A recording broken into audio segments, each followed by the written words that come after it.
Assalamualaikum warahmatullahi wabarakatuh.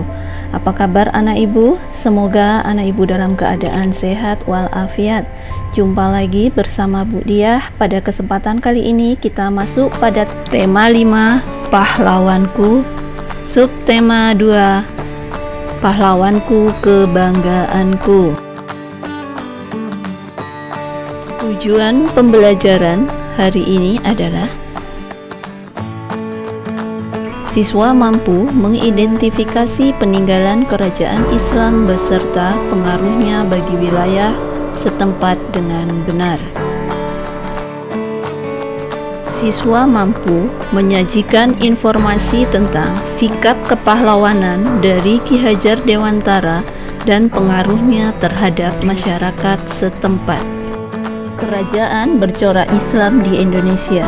Islam berkembang di Jazirah Arab sejak abad ke-17. Agama Islam masuk ke Nusantara melalui pedagang dari Arab, Persia, dan Gujarat, India pada abad ke-13 Masehi. Islam kemudian berkembang pesat ke berbagai wilayah dunia hingga Nusantara. Dalam waktu singkat, agama Islam tersebar di berbagai wilayah Nusantara. Kerajaan-kerajaan Islam mulai bermunculan saat kekuatan kerajaan Sriwijaya dan Majapahit sudah mulai lemah. Kerajaan-kerajaan di bawah kekuasaannya mulai melepaskan diri dan raja-rajanya mulai memeluk agama Islam. Oleh sebab itu, kerajaan Islam di Indonesia mulai bermunculan.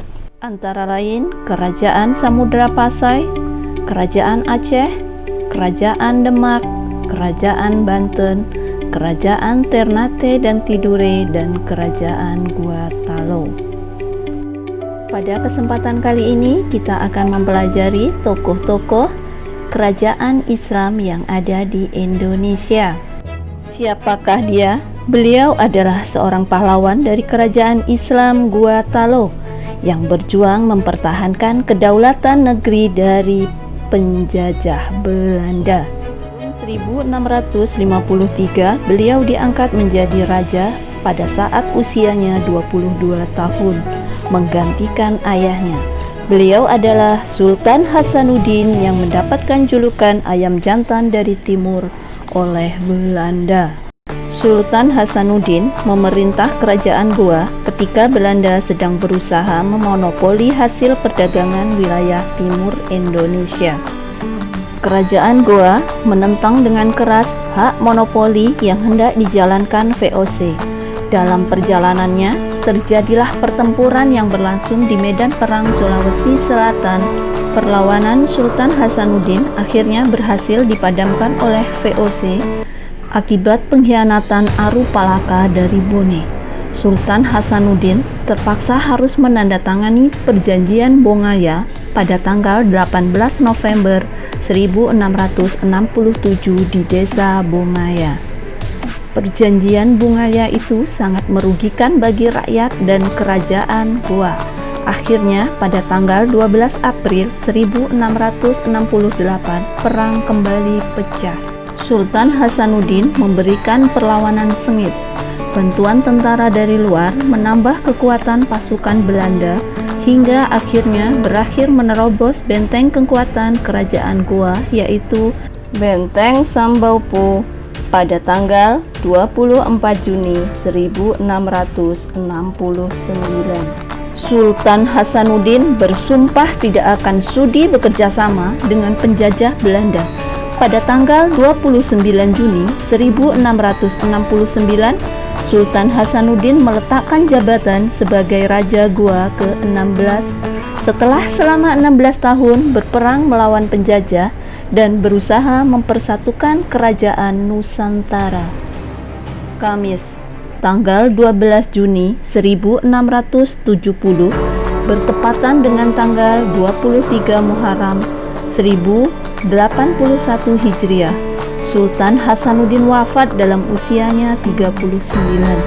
Beliau dimakamkan di suatu bukit di pemakaman Raja-Raja Goa dalam Benteng Kale, Goa di Kampung Tamalate. Nama Sultan Hasanuddin abadi di dalam dada. Menghormati jasanya dengan mengabadikan namanya menjadi nama jalan pada hampir setiap kota di Nusantara. Universitas Hasanuddin sebagai salah satu universitas terkemuka di Indonesia bagian timur. Sultan Hasanuddin dianugerahi gelar pahlawan nasional untuk menghargai jasa-jasa pahlawannya. Selanjutnya kita akan membahas tokoh dari kerajaan Aceh, yaitu Sultan Iskandar Muda. Sultan Iskandar Muda lahir di Banda Aceh pada tahun 1593. Di usianya yang tergolong muda, ia memperlihatkan kemampuan dalam memimpin. Sultan Iskandar Muda sudah memimpin pasukan Aceh memukul mundur pasukan Portugis yang mencoba mendarat di pantai Aceh. Kedatangan Portugis adalah untuk mengambil alih dan memonopoli perdagangan lada di Aceh. Pada tahun 1607, Sultan Iskandar Muda mulai memerintah. Di bawah kepemimpinannya, kerajaan Aceh mengalami masa jaya. Wilayah kerajaan meliputi sebagian besar pantai barat dan pantai timur Sumatera. Kutaraja yang sekarang menjadi Banda Aceh merupakan tempat pelabuhan kapal-kapal asing dari mancanegara untuk membeli lada. Sultan Iskandar Muda berhasil membawa Aceh ke puncak kejayaannya. Dirinya merupakan salah satu pemimpin yang mementingkan kesejahteraan dan kemakmuran rakyatnya.